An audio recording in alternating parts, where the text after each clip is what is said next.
علی محمد خان صاحب، اب جو امریکی الیکشن کے بعد باتیں چل رہی ہیں، یا جو زلفی بخاری صاحب کا اگر بیان آپ کی نظر سے بھی گزرا ہوگا یقیناً کہ وہ ڈونلڈ ٹرمپ کی ٹیم سے ملاقات کریں گے امریکہ جا کے، تو یہ ان سے اگر ملاقات ہوتی ہے ٹرمپ کی ٹیم سے تو پی ٹی آئی کیا مطالبات یا کیا نکات ان کے سامنے رکھے گی؟ ان کا ذاتی فیصلہ ہوگا. پارٹی کی اسپیکر کو کلیئر رائے آئی ہے عمران خان صاحب کی، ہم سب کی، کہ تحریک انصاف اس بات پہ یقین رکھتی ہے کہ عمران خان صاحب کی باقی اسیران کی رہائی ہمارے ملک کے اندر اپنی پولیٹیکل موومنٹ اور عدالتی جنگ سے ہوگی. کسی ٹرمپ صاحب یا کسی اور شخص کے ہم انتظار میں نہیں ہیں، کیونکہ کوئی بھی ملک کا لیڈر کسی ملک کے اندرونی معاملات میں نہ تو اس طرح ڈائریکٹ مداخلت کرتا ہے، اور ہم تو اصولی طور پر ان چیزوں کے خلاف رہے ہیں. زیادہ سے زیادہ ڈونلڈ ٹرمپ یہ کہہ سکتے ہیں کہ انسانی حقوق کی خلاف ورزی ہو رہی ہے یا جو پولیٹیکل معاملات ہیں ان کو آئینی طریقے سے حل کریں. اس سے زیادہ میں نہیں سمجھتا کہ وہ انٹرفیئر کریں گے یا ہم ان سے ایکسپیکٹ کریں.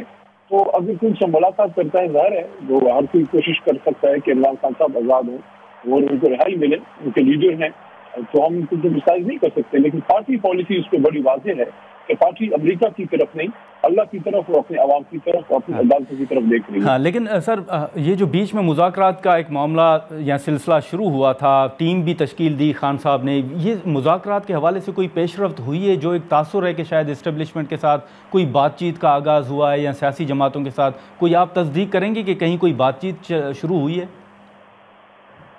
دیکھیں، ہو سکتا ہے وزیر اعلیٰ صاحب کے جو گنڈا پور صاحب ہیں ان کے لیول پہ ہو سکتا ہے کوئی بات ہو، کیونکہ ان کا ایک ریاستی عہدہ ہے جو اس وقت ان کو ایک ریاستی عہدے کی وجہ سے ایک اپروچ ہے، وہ کسی اور کو تو وہ نہیں ہے، تو وہ شاید اس میں اپنا ایک رول ادا کریں. لیکن بہرحال حکومت کی طرف سے مذاکرات میں کوئی سنجیدگی مجھے تو نظر نہیں آئی. اور پچھلی ملاقات میں خان صاحب سے میں نے مذاکرات کی بات کی بھی تھی کہ اگر ایسی کوئی صورت ہوتی ہے تو خان صاحب نے انکار تو نہیں کیا، لیکن انہوں نے اس سے کچھ زیادہ توقعات کا بھی اظہار نہیں کیا، بلکہ انہوں نے یہ کہا کہ یار مجھے نہیں لگتا اس سے کچھ ہوگا. اس کی وجہ یہ ہے کہ حکومت کی طرف سے ابھی تک کوئی سنجیدہ کوشش جو ہے وہ نہیں ہوئی. اس وجہ سے شاید خان صاحب نے اس سے مذاکرات کے عمل سے کوئی زیادہ امید نہیں رکھی. لیکن بہرحال سیاست میں مذاکرات ہونی چاہیے اور گفتگو سے مسائل حل بھی کرنا چاہیے. ہم نے اب آپ نے دیکھا جلسہ بھی کیا، مرکوز احتجاج بھی کر رہے ہیں، تو ہم یہ نہیں کہہ رہے کہ ہم کسی سے بات نہیں کریں گے، لیکن بات اگر کریں تو وہ پھر میننگ فل ہو، اس کا کوئی نتیجہ نکلے، نتیجہ خیز ہو. صرف وقت گزارنے کے لیے یا اپنے آپ کو کریڈیبلٹی دینے کے لیے حکومت کی طرف سے ایسے مذاکرات کا کوئی فائدہ نہیں ہوا، کیونکہ وہ نشستاً گفتن برخاست نتیجہ خیز ہونے چاہیے. سر تو کیا وہ پھر بے شک اسٹیبلشمنٹ کے ساتھ ہی ہوں؟ نہیں، میں تو اصولی طور پر اسٹیبلشمنٹ سے باضابطہ مذاکرات کے حق میں نہیں ہوں. مذاکرات ہمیشہ سیاسی قوتوں کے بیچ میں ہی ہوتے ہیں. بیچ میں آپ کسی قسم کی غلط فہمی دور کرنے کے لیے بات آپ کی ہو سکتی ہے، لیکن مذاکرات آپ کی اسٹیبلشمنٹ سے نہیں ہوتی. مذاکرات تو سیاسی قوتوں کے آپس میں ہوتے ہیں، آئین کے اندر.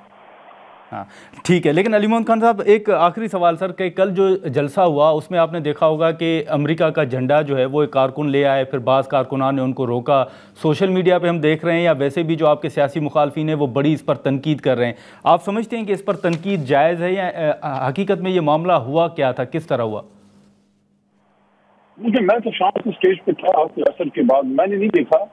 ہاں، ایک جھنڈا میں نے دیکھا تھا، وہ فلسطین کا تھا، نظر سے میرے گزرا. ظاہر فلسطین تو ہمارے دلوں کے قریب ہے. باقی پاکستان تحریک انصاف کے جھنڈے تھے. اگر کوئی ناہنجار نے امریکہ کا جھنڈا لے کے آیا ہے تو اب یہ دیکھنا ہوگا کہ وہ کون تھا، کہ تحریک انصاف کا کارکن تھا. باقی عوام ہے، ہر کسی کی اپنی سوچ ہے، کوئی اس میں ناسمجھ بھی ہو سکتا ہے.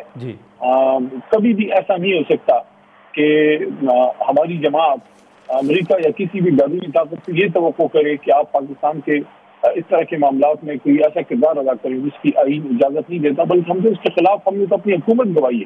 ہم نے تو پاکستان کی سلامتی اور اس کی غیر جانبداری کے لیے، سافرنٹی کے لیے اپنی حکومت کی قربانی دی ہے، کیونکہ بڑا آسان تھا.